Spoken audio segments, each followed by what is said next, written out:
आ आ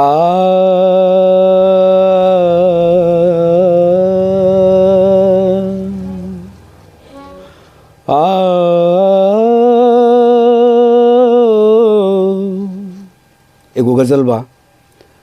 डॉक्टर जौहर सफ़ियाबादी जी के ही लिखल है।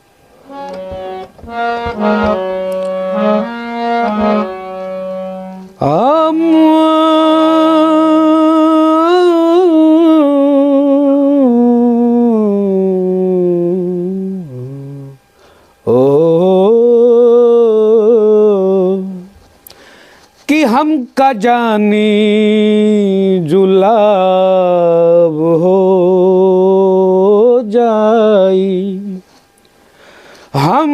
का जानी जुलाब हो जाई,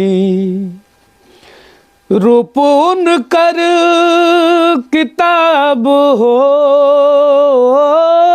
जाई,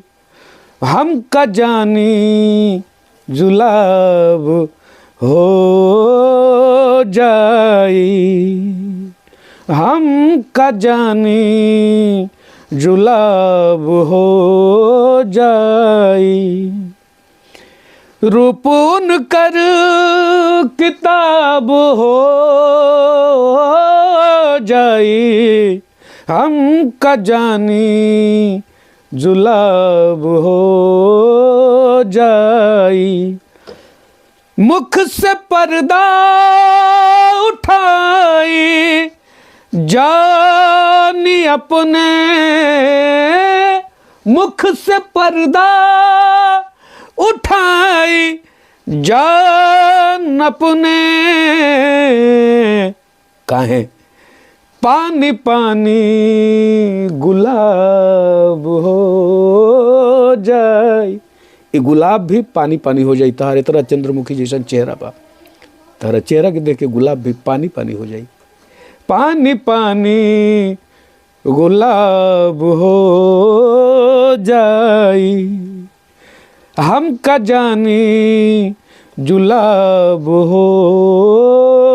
जाए,